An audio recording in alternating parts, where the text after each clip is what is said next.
Broadcasting, the boisterous part of the fastest game in the world. So strap on your lids and lace them up, Rook. You're listening to the BarnChirpers Hockey Podcast. Take a lap! Clap it up, boys! Clap it up! Woo! Baby, we made it. It's the Stanley Cup Finals and All-South Stanley Cup Finals. Who would have thought? Nobody picked these teams to be here. Nobody did. I didn't actually look at any of the brackets that were picked around the world, but I doubt anybody. Definitely nobody picked the Florida Panthers, okay? Nobody picked them. Yeah. Some people might have picked the Vegas Golden Knights, but nobody picked the Florida Panthers. So here we are, Stanley Cup Finals, about to be game one on Saturday. And let's Brother, get into this. What are we doing? before we jump in, Yeah. to your point, who would have picked this? I was looking at the Vegas odds for futures at the beginning of the season, plus 1,600 for Florida, plus 1,800 for Vegas. And here we are. Yeah. Shoot, I think even I'm just winging this one, but I feel like even the Kraken had better odds than that. Yeah, it's crazy, isn't it? Like I feel like the Crack were steady at plus 1,500, I believe. And I mean, I'm just throwing that out there, but it was somewhere around there. So you look at the betting lines, it's Vegas minus 125, Florida plus 105. Yeah. Dude, if you would have told me that this was going to be the Cup, even just a couple weeks ago, not only would I have laughed at you, but I would have said that there's no way I'm going to be excited. I'm not going to want to watch any of this. I don't care. Get me out. As a matter of fact, if you go back on this very channel, on one of the Gear Freaks episodes, like at the beginning of the playoffs, Corey and I said this would be disaster for the NHL. Right. Yeah. I mean, you would think so. I mean, and it's crazy that we say that because, you know, obviously we chirp Bettman a lot because I mean he is a piece of crap. Definitely the worst commissioner ever in any amount of sports, any sports organization. But so you know we chirp it all the time of, you know, growing the game. Oh, that's going to be good for the game. So yeah, these are obviously South teams. So he has, you know, essentially signed off, made the South try to be hockey, right? Try to bring hockey to the South. And I'm not giving him credit for that at all. But yeah, when you look at this, like, oh, well, nobody's going to actually want to see that, right? So this whole thing of like growing the game in the South and growing the game in general, like, oh, nobody's going to actually ever want to see that. But then here we are. We are. Two South teams. And yeah, I mean, we're talking over each other. Go for it. You go. I was just gonna say, I don't remember the last time I was this excited about a cup. Now, granted, I've kind of been in and out of hockey. Like I've been paying attention, but like I haven't been this invested in hockey in a good long time. But like I can't, and this is with my Devs getting stomped 2 rounds ago. Right. I haven't been this psyched for a cup in a long time. Well, for me, it's just been since 2018 when the Caps made their run. Yeah. So it's not as long. But, yeah, I mean, again, neither of these teams are my teams. We've talked about it on this show before. And so I really don't care. However, again, we've talked about it multiple times. Well, I saw the Golden Knights this year, too, when I went to Pittsburgh. They played the Pittsburgh Penguins. So I've seen both of these teams play.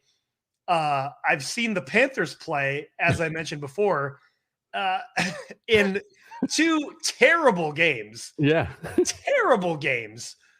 You know, the whatever it was 7-3 in Nashville when we went. And then, like I said in last episode, this Panthers team was taken to overtime by the Blackhawks. And that was late in the season. That was in April. Yeah. Or excuse me, end of March. It was the last weekend of March. So yeah, totally crazy to see these two teams. And to your point, I'm geeked for this because it's kind of like, while I don't have any ties to them, but I mean, I've said it here before, like I'm pulling for the Panthers. I really am, because again, I've seen them twice now this year. I've essentially seen them be terrible, and they've come up the comeuppance. They're the undercats, man. They've battled, and like, I love that story. I love an underdog story. Yeah, and I mean, it's a cat story. Same. look, man, I like Undercat because everybody says underdog. Yeah, exactly. And the Panthers are cats. Before I forget this, and to the back to our point, how we started off with about looking at this cup like, oh my gosh, it's an all South final. Nobody's gonna love that. Actually, I beg to differ with this because the Vegas community and Golden Knights fan base is monstrous. They're here for that team. Like, I feel like every time, especially in the playoffs, but every time I've seen a Knights game on the tube during the regular season, T-Mobile is sold out and it's loud as hell. Yeah. And while I can't necessarily say the same for the Panthers when I've watched their games on TV, but when I went there, it was sold out. Yeah. Against the Blackhawks again, Yeah. when they were not that good Mhm. at the end of March, but it was sold out. And we'll get to this in the offseason when I talk about my barn journey and rate all those and stuff like that. But yeah, I feel like South Florida, this is great for South Florida. Like, of course, we know that Tampa Bay has had their dynasty, and Tampa Bay created an amazing following in that part of Florida. But now South Florida, these guys are just they're running roughshod. If we're going to use an old wrestling term, like he's running roughshod all over here. They really are. They're just like, again, for the millionth time we said this on the show, they play like they don't give a fuck. Yeah. Yeah. They literally have nothing to lose. So why not play your ass off? There's no pressure. And I think the best thing about this, Joe, before you move into who's hot and how we got here, no matter how this shakes out, somebody's raising the cup for the first time. And I love that too. And I think we mentioned that on one of the episodes where finally, whatever it was, I forget, but I had brought up that since Boston got eliminated, that we were going to get, or Colorado got eliminated, Boston got eliminated, that we were going to have a new champion for the first time since 2006. Yep. So this will be, this is only Florida's second time in the cup, 0-1, and Vegas is 0-1 as well a couple years back. So yeah, somebody's getting their first win, and that, as a hockey fan, is just again. So again, Bettman aside, because fuck that guy, but as a fan though, like, damn, these are two. I mean, Florida is not necessarily a new franchise, but in the grand scheme of the league, I mean, they came in 1993. I mean, that's still, 30 years, but that's still pretty fresh in the whole grand scheme of the league. And of course, Vegas, 2018. So they're very fresh, but very new. Yeah, they're very, very new. But I'm curious, Justin, who's so hot right now? Who's so hot? Oh, who's so hot? Ooh, yeah. Fire hot. Ooh. Fire hot. There's some music. Imagine hot music. There's music and it's super hot. And sizzling. For Vegas, Joe. Vegas, we talked about this last episode. I mean, Jack Eichel, like we talked about, he's showing up. 6 goals, 12 assists, 18 points. Jonathan Marchessault, Marchessault, 9 goals, 8 assists, 17 points. Excuse me, that cracked me up a little bit. And what's cool about this last series in Dallas, Jack Eichel didn't really need to do a whole lot because other guys were stepping up in this series against Dallas. Colasar, Marchessault, Carlson, Wild Bill was showing up. Chandler Stevenson, Mark Stone, all these guys were showing up. So Jack Eichel didn't really have to, which was, that's awesome for Vegas. Like, hell yeah, you get all your depth guys showing up too, and you don't need Jack to show up. And again, we mentioned this too, just as a hockey fan, at least from my take, I again, while I have no allegiance to Jack Eichel, but it's cool to see as a hockey fan that, again, he's getting this opportunity for the first time in the playoffs. And he talked so much shit, essentially, about just give me a chance. Just give me a chance. So I want to get out of Buffalo, make the trade, that type of thing. He's showing up and he's talking the talk too. So as a hockey fan, it's like, yeah, man, okay, I'm here for it. So yeah, depth scoring is showing up. And we'll get to this a little bit later when we get to predictions and whatnot. But our boy, Adin Hill, so hot right now for the Vegas Golden Knights. He gets into the rotation, if you will, after Laurent Brosson gets hurt against the Oilers. Adin Hill pops in, and ever since, he has literally been lights out. 2.07 goals against average, 937 save percentage, 2 shutouts versus Dallas, Justin, against Dallas. Who we thought this Dallas is just such a wow. That's all I could say is wow. But 2 shutouts against Dallas is pretty hot. You brought up the wrestling terms earlier. Dallas was coming in a house on fire. Like, they were hot. They were scoring goals. They were having production like issues up top, but like guys were scoring goals, and they come in and I thought this was going to be like more of a shootout, and they just Adin Hill shut them down. I mean, Rupe Hintz and Jason Robertson are still at the top of the leaderboard for points. Rupe leads the playoffs in goals, but both he and Jason Robertson are still in the top 5 of points scored in this playoffs. So, but they just couldn't get it done. I mean, and that's a whole other conversation to have after the fact. Maybe the time has passed for it, but Ottinger was not Ottinger in that series. So, but I mean, the Golden Knights took advantage of it. And again, Adin Hill, when you're hot, baby. And he's so hot right now. But I did put that stat up because this is interesting, and we'll get to it when we get to our boy Bob later on. But so in the entire playoffs, Adin Hill has played 607, 33 minutes played in goal. That's going back to, like I said, when he came in the Oilers series. That was game, I should have wrote it down, but I believe it was game 2 or 3 when he came in that series. So he's played in the net for Vegas ever since. And I will put a pin in it because we'll get to it when we get to predictions about the whole entire Vegas team. But I mean, well, I'll say it now, and we'll come back to it when we do predictions. He is literally the reason why we've talked about Vegas seemingly hasn't really been tested. Yeah. And that's why we both, when we did our predictions for this conference finals, that we were both curious about, well, I mean, will Vegas be tested? Yeah. Will we see something different when they're actually tested, because they've just kind of walked through it? And I mean, they really walked through Dallas as well. Yeah, they lost 2 games, but I mean, again, it was the same as the Oilers series, the same as the Oilers series in the sense like, okay, yeah, you got 2, whatever. Yeah. Well, that's fun. Dallas was against the wall, down 3-0. So, they were playing like, I don't know if I watched a good portion of game 4, and I did too. Yep. They were playing like Florida, like, we got nothing to lose. Let's go out there and get it. And, they were able to do that in 4 and 5. They just weren't able to in 6. So, well, and I think, I mean, to that point in 6, I feel like Vegas was playing like they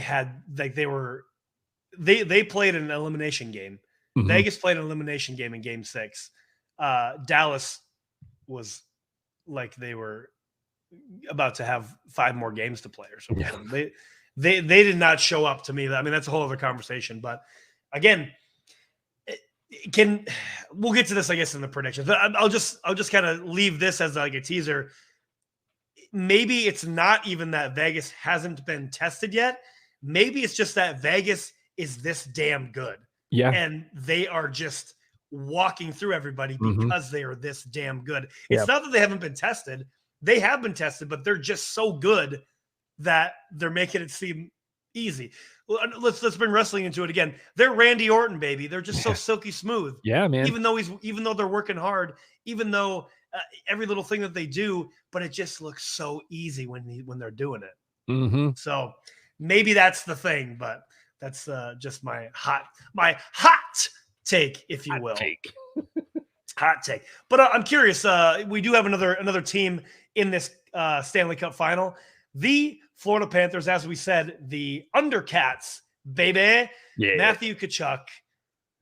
I finally gave him his flowers last week, because I realized what Matthew Tkachuk is, and I am truly I'm a little bit fanboy, honestly, of Matty Tkachuk. Just going back, kind of in my head, going back through of all the things that he's done, looking at these stats, like, this guy has carried this team. Really, I mean, of course, we have other guys showing up, But again, the stats are Matty Tkachuk, 9 goals, 12 assists, 21 points. Cardi Verhaeghe, Swaggy Verhaeghe, 6 goals, 9 assists, 15 points. And other guys too, Sam Reinhart, Brandon Montour, Barkov, Duclair, guys showing up and putting points, and Nick Cousins scoring game winners. Guys just showing up.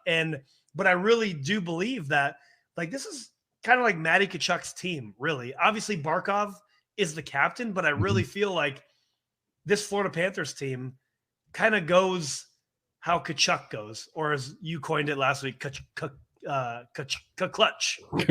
He's easier to say. Or it's easier to sell than it is to say. But I mean, think about it. When he's started to get hot, the Panthers got hot, and they again, the whole story of getting into the playoffs, and now he's been hot in the playoffs, showing up in the most opportune times. Again, let's talk wrestling again. He's Mr. Opportunist. He's Edge rated R superstar.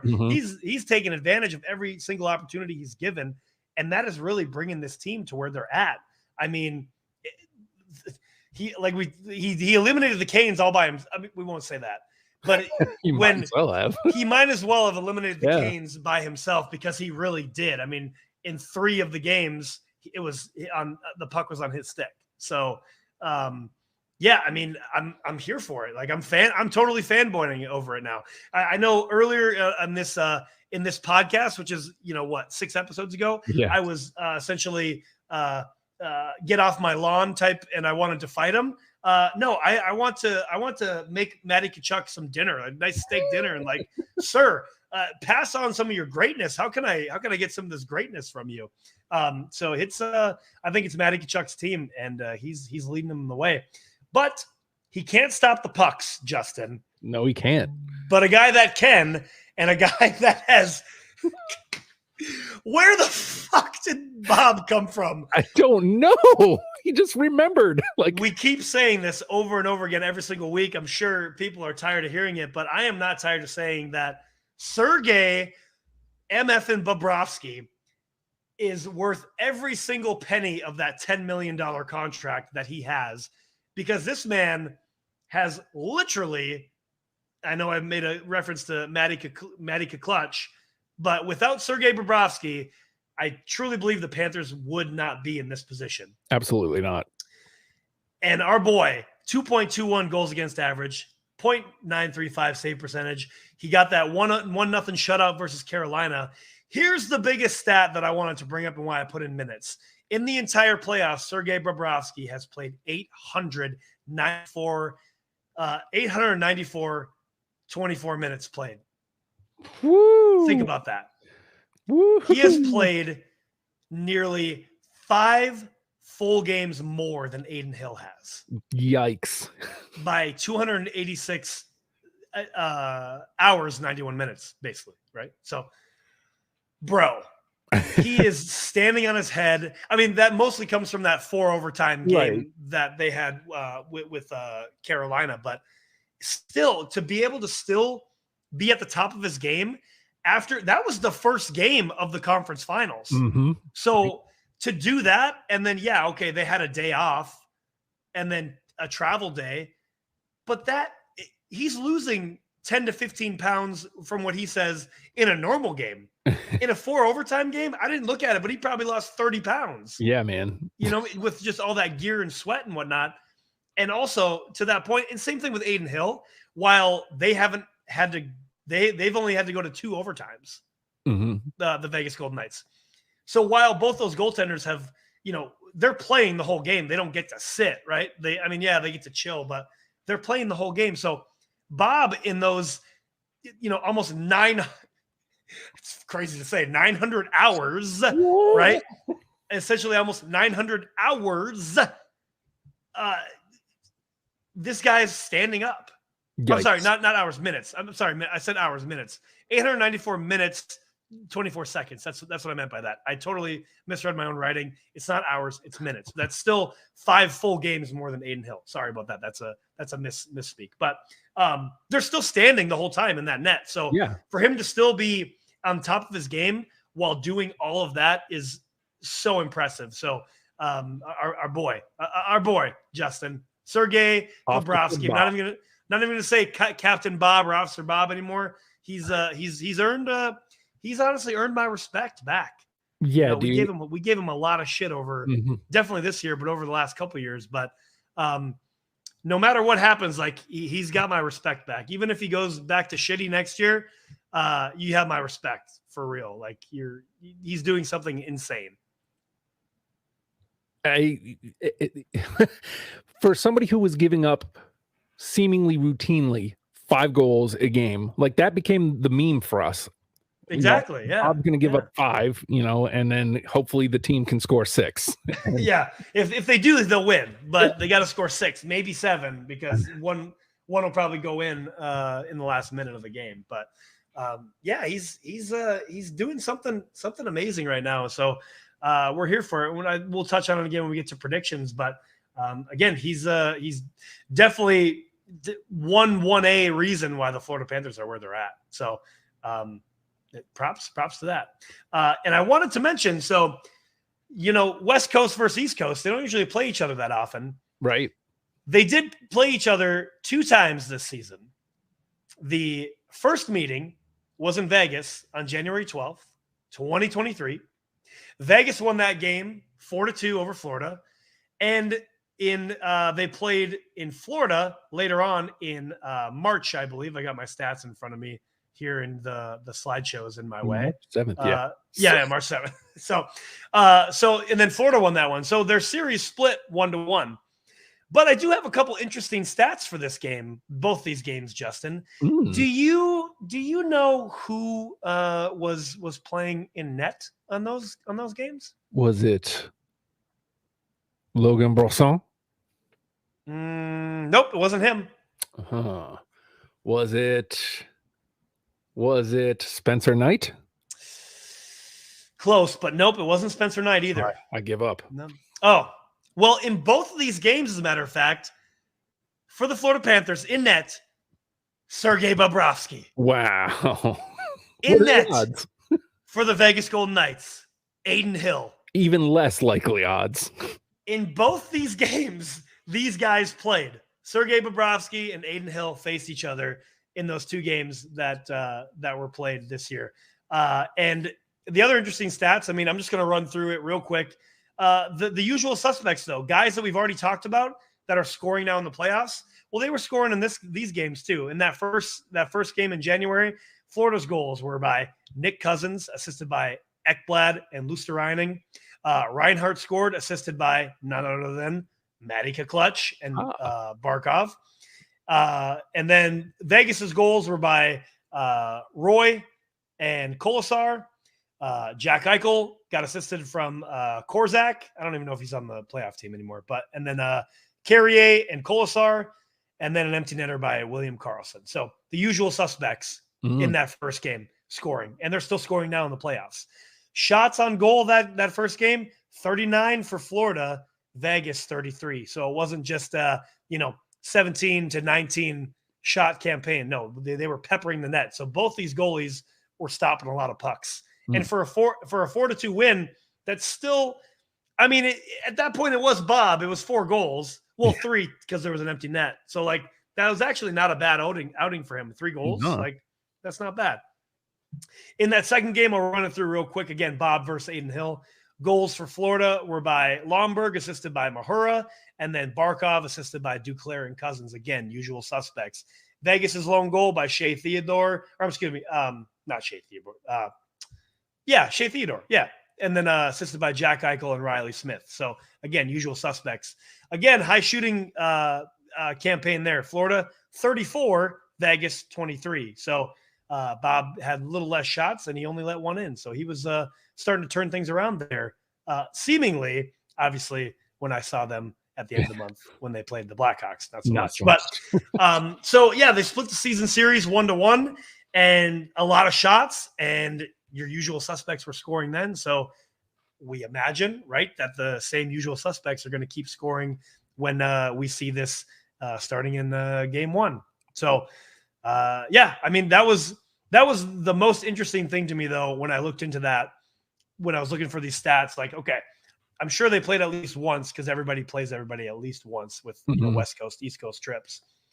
And then I saw that and I was like, okay, who is in net? And the first one I saw was Bob. I was like, oh shit, Bob was in net. Let me look at Vegas. Oh shit, Aiden Hill was in net. That's kind of crazy to me because at that point, I believe it was Spencer Knight's net in January, that first one. Still, I think, I'm not sure when he went to the wellness policy. But anyway, I'm pretty sure it was Spencer Knight's net around then. And Logan Thompson was primarily the go-to guy for Vegas. And then to that point until close to the end when he got hurt and then Brisson took over. So that was interesting to me. So pretty interesting. Yeah. And then here we are. Here we are again. Here we are. The guys that were not supposed to be having the nets. Yeah. The guys that were like number 2, they were the backups at that point. A guy who lost his net twice. Again, twice. And yes, we're going to bring that up again for like the third time, but that is pretty amazing. It's pertinent for him to lose the net twice and then to have this kind of output in the playoffs. That's huge. It is huge. Because even before you get to your next thing, think of this. Remember the Vegas Golden Knights made a little trade at the trade deadline for a certain goalie? Yeah. Who's won a couple of cups? Yeah. And has only played 2 games? Yeah. Not even in the playoffs in the regular season. He played 2 games. Yep. A 2-time Stanley Cup champion, Jonathan Quick. The Vegas Golden Knights have him on their roster. And he has not played. 0 ice time. I believe you even brought that up when Hill came in the second round. You're like, I can't believe they skipped up. They skipped Quick. So and I was so wrong about that. Yeah. I will eat those words because you know what? Aiden Hill is killing it. Yeah, man. And he's younger. So he's got better groins and adductor muscles. Quick will probably do a split save and tear a quad or something like that. So I've got the betting lines again running at the bottom. Vegas minus 125, Florida plus 105. Joe, how do you think this goes? Like, because both teams are running hot. I mean, I've been wrong. I don't think I've gotten one. I've gotten a couple of picks correct, but I don't think I've gotten one series total correct. So I mean, don't listen to anything I'm about to say, truly. But I mean, yeah, the odds are really close because really, I feel like these betting lines are made just because there has to be essentially a favorite and an underdog, right? Yeah. But truly, these are pretty evenly matched. Like we've gone through the stats, we've talked about it all. These are 2 evenly matched squads, so it's going to go either way. Real low scoring games. Or it's going to be boom, boom, boom, boom, boom, a lot of goals scored, I feel. I don't know that there's going to be a whole lot of middle ground with this because both teams are so hot right now, as we've talked about. And both of their goaltenders are hot too. So, sometimes we have that where, one goalie is kind of on a hot streak. Maybe the other goalie kind of did okay, but just kind of sneaked in, maybe stole a couple games for their team to move on. In both cases, walked through. Yep. A lot of hard work, don't get me wrong, but there wasn't any really like stuttering on their game, So they're both so hot right now. So I mean, I'm pulling for the Panthers. Like I said, I'm kind of on the bandwagon. At this point, I would love to see them hoist the cup. To that point, man, it really kind of makes me sad for Jumbo that he's not on the squad anymore. He missed out by 1 year. 1 year. I'm kind of sad for him. But in that case, so I'm picking Florida, and I'm going to say 6. Okay. It's hard to pick. I picked against them last round, and look how that turned out for me. Yeah. Again, I haven't been correct, so like whatever. We'd have to go back and see, but I'm pretty sure I'm like 1-4 or 1-6 or something like that. You and Corey both picked Florida, but I think you guys had it in 7. Yeah, I picked Carolina in 6, so I looked the fool.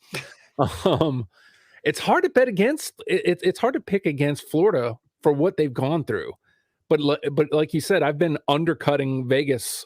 The only reason I the only reason I picked them in the second round against Edmonton was because it was Edmonton. Yep. Right. And so like I thought that the Stars were going to be their first real test, and they kind of weren't. So not at all, really. Again, and to that same point, like I'm literally still not picking Vegas. Yeah. This whole entire time I haven't bought into Vegas. Yeah. And here we are in the Stanley Cup Finals, and I'm still not picking them. When I said earlier in the show when we first started, like maybe it's because they're just that damn good. Yeah. They're just quietly over there doing their thing and winning. And whereas Florida just has a better story behind them. Yeah, true. Yeah. So like I think I'm leaning with my heart Florida in 7.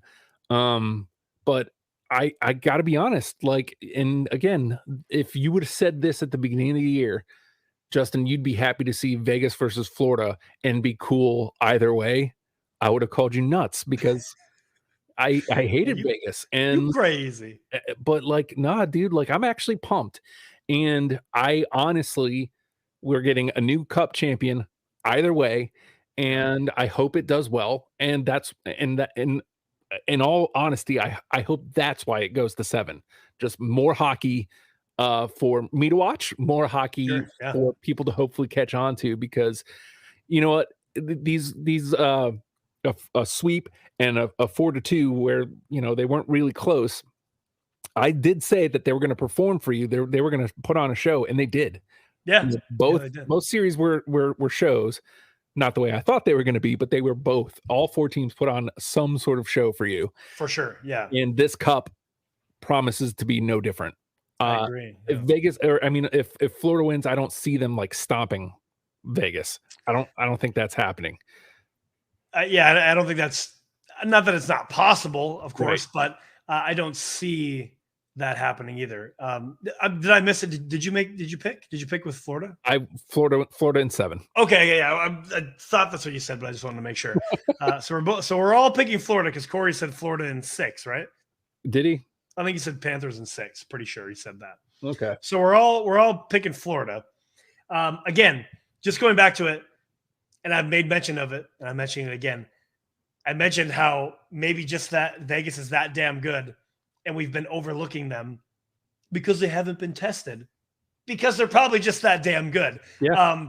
And again, I'm still not picking them. So if they end up winning, I will gladly eat my words. Like, yeah, I didn't pick them the whole entire time, but yet here we are. Right. Yep.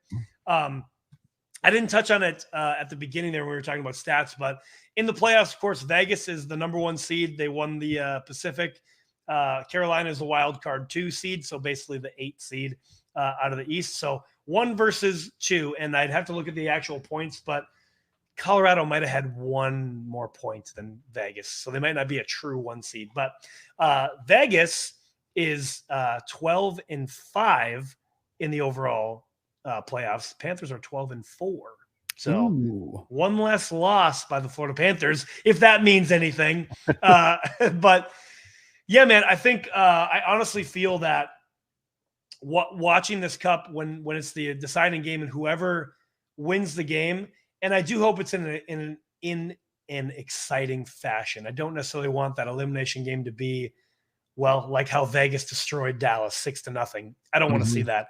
I would love to see a very tight elimination game, the last game, real tight, and have some drama to it at the end, because that just makes the winning of the cup so much better. If you look back at any of those videos that have been coming out around this time, all the time, of the last cup champions over the last 10 years, 15 years or whatever, there's generally, for the most part, exciting last few seconds, last few minutes of those deciding games. And those are where those memories are born, right? And as a fan, I love watching that because it always gives me the chills, right? So I hope in this series is the same. And I will say I will probably, no matter who wins, probably cry a little bit out of joy because I love this game so much. And I love, especially like you said, a new champion for the first time ever. And if it is the Panthers, because they're such an undercat, and I'm such an undercat story lover, like I will probably bawl seeing that, seeing them hoist the cup. I'm not afraid to say that. I just love that, and I love sports the way they do that. Fun fact: I will be in Florida next Thursday, Friday, Saturday, Sunday. Ooh. And I looked at tickets, Justin. Yeah. I'll be about 2.5 hours away from Sunrise FLA Live, but I looked at tickets because, hey, I'm going to be down there. It'll be game 3 and game 4, right? Ooh. You want to know how much tickets are for the Super Stanley Cup? affordable, I'm sure. Stanley Cup final. For way at we were way at the top when we just went and saw Blink 182, right? Uh-huh. So way at the top in FLA Live. How much do you think one single ticket is for the Golden Knights versus Florida Panthers in game 3 and game 4 of the Stanley Cup finals of 2023? So let's just do it was 200 for playoff tickets in the second round in Jersey, right? Mm-hmm. So it's got to be more than that because it's Stanley Cup, right? So let's go 300. You're way low. Oh no. For one single ticket to game 3 or game 4 of the Stanley Cup finals at FLA Live Arena is $598. God damn. God. I was like, ugh. Sorry. I love hockey, but not that much. Like, I would love to go to the Stanley Cup final because I have not been. I would love to attend. I love you, Florida, but you're not actually my team. And I'm not going to drop $600. Wow. Because I'm not even in Sunrise like this time anyway. So I'd have to travel to Sunrise. I'd have to stay somewhere. Like, I'm looking at $1,000 for one day. Yuck. I don't have that type of money. I would love to be in that position to do that, but so I'll be missing that, but I will be watching on the television. So yes. maybe I'll find a bar to go see if they're watching it and hang out with them like that. So, so that is the Stanley Cup Finals predictions. Justin, I heard that I heard some things. Yeah. And I heard that some teams have some new faces in charge. Oh. So I'm curious, Justin, who's in charge here? Who's running the show? In charge? Who is man? So let's get to Nashville, right? This is top tier. My man, Andrew Burnett. You hate to see him go, but like there was basically zero chance he's staying, right? Like with all the coach openings, there was chatter about Lindy not getting, another year, and we were going to promote Burnett. And, I was kind of hoping that he would hang around until Lindy was done, but Lindy earned another year, no qualms here. But that means we're going to lose a top assistant, and kind of fired up to see him go to Nashville. Right. If of anywhere, I'm actually I think that offense is already kind of built in a way that he coaches anyway. Like, for sure. Like a nice young fast club. So hate to see him go, but glad to see him go to the Preds. For sure. Mustard Cats got a huge top tier win with hiring Andrew Burnett. And of course, for anybody that doesn't know, Andrew Burnett was the Devils assistant coach over this last year.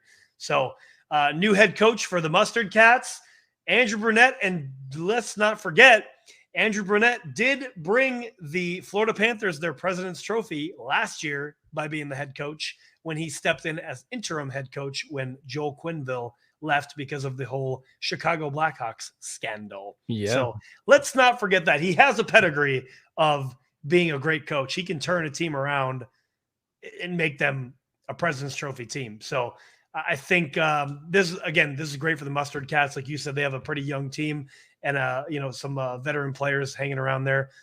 Duchesne, Johansson, Saros, even. Yeah. Yossi. So yeah, I'm looking forward to this. And I mean, obviously we're huge Mustard Cat fans now since seeing them play. I know Tim McGraw is lacing up I guess they're not lace up boots, they're slip-on boots. But anyway, they're getting ready to like it, love it, and want some more of Andrew Burnett. So I'm looking forward to what he'll do for the Mustard Cats. This is a great hire though. And to your point, now the Devils have an assistant coach opening. There's still a lot of good coaches out there to fill into that spot. So that is the one thing that I don't know if that was just a mix of his coaching or our, who we had, but the power play was lacking, especially in the playoffs. So like, Right. He can go put in his own thing in Nashville, where we need somebody to kind of liven up our power play. So we'll see what happens. This isn't about the Devs. This is about the Mustard Cats. So yeah. I don't want to get too far into that. And with this hire too, so Barry Trotz is about to take over as the general manager of the Mustard Cats. Mm-hmm. And Barry Trotz, of course, won the Stanley Cup with the Washington Capitals. So he has a pedigree of knowing how to win as a general manager. And Andrew Brunette, I didn't happen to look at the stats, but I feel like Andrew Brunette was on a cup-winning team as well. I feel like he was on the Canes cup-winning team back in 2006. I think you're right. Yeah, I might be wrong, but I feel like he was on that cup-winning team. So, I mean, let's just say that that's correct, because I feel like it is. But he knows how to win. Again, even if he didn't win the cup with the Canes back in 2006 as a player. He brought a Florida Panthers team last year from middle of the road to the best team in the league. Yeah. So, and if everybody remembers last year, they scored a shit ton of goals last year. Florida was unstoppable. Like they could be down. Speaking of, we made a mention to Edmonton earlier this episode. That Florida team last year could be down by 4, and all of a sudden 3 minutes later they're up by 3. So. He has the ability to turn things around. We've spent a lot of time on the Mustard Cats, but and I just want one more thing to be said about them. They were in it until like the last day. They were, yeah. They really were. They were sellers at the deadline too. They got rid of a lot of pieces, and yet, they were only a couple points out of a playoff spot. So that, says something to. The teams that were, the players that were still standing, if you will, on that team. I'm looking at it right now, actually. So they ended up being 5th in the Central with 92 points. The Mustard Cats, of course. So they missed out on a playoff spot by literally 3 points. Winnipeg had 95. Mustard Cats had 92. So literally 1 win and a tie. Yeah. And one win and an OT, and they would have taken that, or they would have tied that spot. 2 wins and they would have taken it. And there you go, just like that. So yeah, and actually, so just seeing this too, Vegas is a true number 1 seed. They had 111 points. Colorado had 109 points. So Vegas is the true number 1 seed in the West. By the way, and also by the way. We spent a lot of time on my team so far on this show because they were still alive recently. Let's dive in, Joe. This is your team. How do you like the hire, Spencer Carberry? He's in. Okay, so I know whatever it was yesterday or the day before, I was chirping it and I was really like negative about it. Again, and I'll say this, it's going to sound very negative, but so this guy essentially is a perennial ECHL, AHL player that never was on a team that won anything in his professional minor league career. Okay. He's coached in both the 3rd tier and 2nd tier ECHL and AHL as a head coach and as an assistant. Hasn't won anything. He won coach of the year or something, but he's never won a ship in either as a coach. Okay. And then he's been Toronto's general manager, assistant coach for the Maple Leafs for the last couple of years. Again, hasn't won anything. He sure does know how to choke, is something that I said. Yeah. So I said, fit right in perfectly because Washington knows how to choke. So those are my initial things that I said, and that is very negative. And I've had some time to reflect on it. And I'm coming back with this. I do actually like this hire because I would be a hypocrite if I didn't mention this, which is what we've talked about before, is the old boys club. The same coaches that go from team to team and just get recycled over and over. Oh, now somebody else is going to get Peter Laviolette, and we'll talk about that in a minute. Oh, somebody else is going to get Gerard Gallant now. Somebody else has hired Bruce Boudreau out of retirement. Oh my God. It's the same old boys club that we've talked about. Maybe not necessarily on this show, but in the past, we've talked about it, even in the group text or whatever. So this is actually, I do like this hire because it is a new blood, a young guy getting a head coaching opportunity for a team that honestly desperately needs some type of change. Mm-hmm. The Caps have been first round exits for 4 years straight before not even making the playoffs this year. Something needs to change. There is a lot of young guys in this system and on this team. Essentially, this has been an AHL-iced team for the last, since 2020, really, when the COVID year happened and the what was it called? Taxi Squad was a thing in 2020. Mm-hmm. That same taxi squad has essentially been what the Capitals have iced for the last 3 seasons because of injuries and whatever else, right? Trades, they traded some guys away, stuff like that. So I think this will be a good hire. Allegedly, he's a player's coach, so we'll see how that plays out. I think that may or may not, probably leaning more on the side of it will be a good thing for all those young players because they're not too far off in age, so they can relate a little bit better, hopefully. Rumor has it, since we're in the rumor section, Peter Laviolette didn't really care much for the younger guys. He was more so always reliant on the veterans, which, yeah, you should be, but allegedly he didn't really give younger guys a chance so much. And I probably like 70-30 on the 30% I believe that side, because obviously, as I just said, in the Capitals over the last 3 years, which Laviolette has coached, last 2 years he's coached, he only had young guys to use. So take that with a grain of salt, right? Mm-hmm. But overall, I will say again, kind of eating my words. At least I didn't say it on the podcast when I was so negative. I did mention it, obviously, just 2 minutes ago. But I do like this hire, and I'm optimistic to see how he does with it. And again, in the grand scheme of things, same thing with Andy Brunette getting hired as the Mustard Cats coach.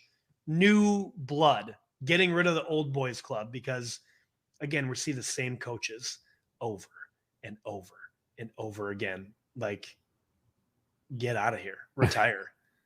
You know what I mean? Yeah. Because we really, if we touch on that real quick, okay. So a guy like Peter Laviolette, great coach. Yeah, he has a history of winning. He's won 2 Stanley Cups. Okay, so in all of those seasons, if you're so great, how come you don't win a cup everywhere you go? Same thing with Gerard Gallant. I believe he won with the Canadians as a player, probably. I'm not sure that to be 100%. If somebody's listening and they know, you can chirp me about it at BarnChirpers pod. But the point is, again, if you're such a great coach, then how come when you go somewhere you don't win? And you're given multiple years to do it and you still don't win. So get out of here. You're no good, right? I mean, what is the point of having this coach that's been around the league forever if you don't win? Right? Yeah. If you don't win, then what does it matter? You're just a good coach? Okay. Get the fuck out of here. So that's my thoughts. I think as a player, he may have won a cup. Let's see. I'm looking stats and stuff. I know I've gotten better at having stats ready, but then I just think of these random things while we're doing the show. You know what I mean? Well, we can look at, coached for Columbus Blue Jackets, they haven't won one. Florida Panthers, they haven't won one. Vegas Golden Knights, they haven't won one. And the New York Rangers, they haven't won one since '94. So there you go. There you go. Hasn't done anything. There we go. Didn't do anything. Yep. Hasn't won a cup as a coach. And he will most likely be a coach next year somewhere. Most likely, yeah. Same thing with Daryl Sutter. If he doesn't retire, he won with the Kings, but nothing since then. So, why is he still coaching? Stuff like that. So, to put a button on the Capitals, I'm optimistic to see what he brings to the table. It literally can't get any worse.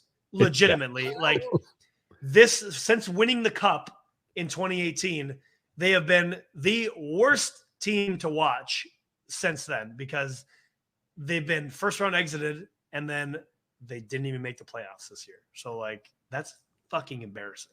I've tried to watch some Caps games, because Hulu and all that. And every time I turn one on, I'm like, I'll pass. And then when we went to Nashville, they were playing the Stadium Series, and we popped that game on, and I literally passed out because they were getting. So did I. Embarrassing. It's just been so embarrassing, dude. So like, I'm very optimistic of what Spencer Carberry brings to the table. So I'm here for it. Like, again, it can't get any worse. So it can only get better. Ooh, rumor has it. Rumor has it. Rumor has it. So I already touched on it. The rumor that is running around is that the Rags are going to hire Peter Laviolette. Justin. So not without a job for too long, eh? Not without a job for too long. And I mean, again, is it really going to matter for the Rags? Are they going to be able to seal the deal? I don't know. Maybe. Patty Kane just had some hip resurfacing surgery, and he's going to miss 3 to 4 months. Oh, you hate to hear it. Look, I mean, he may not even be a Rag when the season starts, but yeah. You know, I mean, okay, Peter Laviolette, you're going to go from one team that constantly blew it while you were the coach to another team that knows how to blow it. So Good for you. Good for you. Good for you. Rangers fans are getting real heated right now, and I understand. Sure. But you can chirp us at BarnChirpers Pod. Give us all the chirps. We'll love to read them. That's right. Go ahead. I was going to say, what about Patty Waugh? I would love to see this because he's been again, should have had some stats ready, but these rumors just happened, ladies and gentlemen. Okay. But I feel like Patrick Waugh was the GM for a short amount of time, or at least president of hockey operations. Maybe while I stall and talk, you can check that out, Justin. But I feel like Patty Waugh was the GOAT. Well, second GOAT, 1A GOAT, right? To your boy Marty. But I feel like he was in charge of something pretty high up for a short amount of time. But even if he wasn't, I would love to see this happen in Columbus because, I mean, why not give a guy that is a Hall of Famer, a proven winner, go to a squad that, again, as I just talked about with the Capitals, it can't get any worse than what Columbus just had ever since their existence, basically. I mean, they had that 1 year where they ousted Tampa Bay, but other than that, they've been forgettable at best. So to see a guy like Patrick Waugh come in, I mean, maybe he's a terrible coach. Maybe he is, but maybe he has some type of insight that just propels this team to be worth watching even. You know what I mean? That would be something. So on May 23rd, 2013, Waugh was named head coach and vice president of hockey operations of the Colorado Avalanche. Okay, right. That makes sense. Yep. Okay, that makes sense. He also coached for the Quebec Remparts in 2009. Is that the WHL? Yeah, I think so. Okay. So yeah, I mean, I think, again, I don't know who the coach of Columbus is right now. He's a younger guy. Yeah, I believe. But he's not working, right? So I would love to see this again. New faces, right? And while Patrick Waugh, of course, is further up there in age, probably late 40s, early 50s, I imagine, but he's never had a head coaching job in the NHL, so that makes him a new coach, and he's not part of the old boys club. So I'm here for it, as we had mentioned previously. I'm here for it, Justin. I'm here for it. So I looked up Columbus Blue Jackets head coach. As of April 15th, Columbus Blue Jackets relieved Brad Larson of his duties as head coach. Oh, they did relieve him. Yeah, club also they will not renew the contract of goaltending coach Manny Legacy. Oh, okay. All right. So it's very possible. Yeah. It's very possible. And when I looked up Patrick Waugh, one of the first articles it listed was that he'd be perfect for the Rags. I don't know why that is a thing, but whatever. Yeah, I don't know I don't want to see anything good happen to the Rags. Sorry, Rags fans. Yeah, I don't really want to see anything good happen to them either. Honestly, I don't care. Another rumor that is late breaking that we didn't get to put in the slideshow there. Kyle Dubas hired as the Pittsburgh Penguins president of hockey operations, Justin. Very interesting. With y'all's hire and with this, like, it's very interesting to see if Toronto, like, if it was them, or because Toronto hasn't been able to do it. You know what I mean? They clearly put together a team. So, I mean, go ahead, finish your thought. Yeah, that's really all I was getting at, is that he clearly put together a team there. I don't know how hands-on. I'm pretty sure Shanny's really hands-on there, but I don't know, man. Like, it seems weird for, they get out of the first round finally, but they've consistently choked in that first round forever. And then they get absolutely worked by Florida. And then two guys still get jobs, a week later. So, I mean, maybe I'm reading too far into that. No, I don't think so. I mean, so also because these tie into each other, Brad Treveling, Treveling, I don't know how to say his name. Sorry, bud. But he was hired as the new Maple Leafs GM. And I want to, trying to find this quote, but essentially they obviously asked him about if something about the core four, right? So Marner, Matthews, Nylander, and Tavares, right? They asked him about that, and he did say that what's more important is the Toronto Maple Leafs, not just the core four. So, I mean, to jump back to Dubas, that dude did everything to get this team to win. Yeah. He wasn't out there playing, Right. but he did every single thing to put the pieces in place for this team to win, and they blew it every single time. So that's not on him. Yeah. And while initially I was like, how do you not renew this guy's contract and let him get rid of some pieces and figure it out?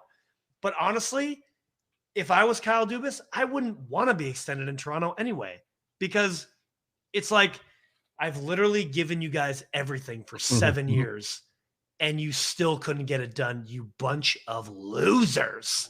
Right? Yeah. So even if so I guess here's the thing too, I'm going to tie this all in. If this new GM does get rid of 1, 2, or all of the core four, I mean, okay, so then you guys are changing something. But if they literally just replace the GM and all those players stay and nothing else changes, again, insanity here, the definition of insanity. Look up the definition of insanity in the dictionary. It'll say Toronto Maple Leafs. Yeah. Is what it'll say. So it'll be interesting to see what actually happens there. And to tie it back to Dubas, while he's not the GM of the Pens, he's president of hockey operations. I still feel like that's a position where you're going to be having a lot of influence and a lot of pull in the organization. And as much as this pains me to say it, as much as it does, because obviously I'm a Caps fan.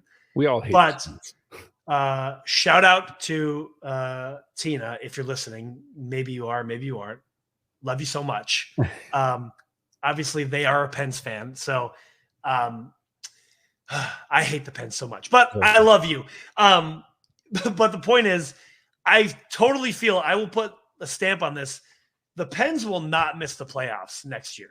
They will not. And whether Dubas has little or everything to do with that, I will bet you they will not miss the playoffs next year. They will probably win or top 3 in the Metro. No. I'm just saying, because he knows how to make the moves. He knows how to work the money and make the moves with the right players. Like, I mean, Sid the kid still has a lot to play with. I feel, even though it pains me to say all this, Malkin had a great season last year. Letang got re-signed. I mean, you got the kid Raquel. Jari's a pretty solid goaltender. So, like, they have the pieces. And I feel like a guy like Dubas, who is a proven track record in Toronto to bring in the right pieces and spend the money correctly. I mean, again, it pains me to say it, but I don't think the Pens are missing the playoffs next year. Well, they are going to be contenders again. To tag on your point a little bit is, the day after the season, they missed the playoffs for the first time in 16 years, I think was the stat. 16 years, yeah. And they immediately were like, unacceptable, and got rid of everybody. Yeah, and as they should have. Yeah. And that's isn't that that's the other thing too is with Dubas being part of the Pens organization now, this team and organization actually knows how to win, actually knows how to pull the trigger, end a series, end a game. They know how to win. They have the players and the pieces in charge. They know how to win. Whereas Toronto, as we know, well, what do we do? I don't know. So that's why I'm making essentially that prediction, if you will, that they're not going to miss the playoffs again. Because like you said, we've made it for 16 years. It's been up and down or whatever, but we've always made it. And this year, what the fuck happened? Okay, goodbye. You're not it anymore. Yeah. See ya. Because we're a winning squad. Yep. Unlike Toronto, like, oh, well, maybe we'll try again next year. It'll be okay. We'll get there. We'll get there. It's fine. So those are my thoughts with that. But yeah, man, we went a whole hour. We did it. We had a lot to talk about. I think we did it. I think we did it, man. I think we did it. So yeah, the next time we talk, should have a couple of games under the Stanley Cup belt there. And God, I hope it's not over. I mean, I don't think it'll be over. It shouldn't be over. So not by next week. I don't think so. I hope not. It'll be fine. We did say that about Carolina and Florida. And it's fine. It's going to be fine. It's going to be great. But yeah, so if you're listening, hit us up, BarnChirpers Pod. You can follow us on all streaming platforms. You can find us, like, subscribe. I think you can comment on Spotify and stuff too, right? You can rate. 5 stars. Yeah, that would be 5 stars would be great. Yeah, all that stuff. It'll help with the algorithm. Easy for you to say. Algorithms. Matty Clutch. Jesus That's Christ. Right. But yeah, if you guys could do all that, we would greatly appreciate it so we can rise up from the 250s in the hockey podcast in the world to at least top 100. That'd be great. So help us out with that. We would love that. So yeah, thanks y'all for listening and listening to us chirp at you. Hulkster, it's always a pleasure to chirp at you, my friend. Yes, sir. And I guess if nothing else, stick taps and sellies, boys. Clap it up. Woo, clap it up. End the broadcast. End that.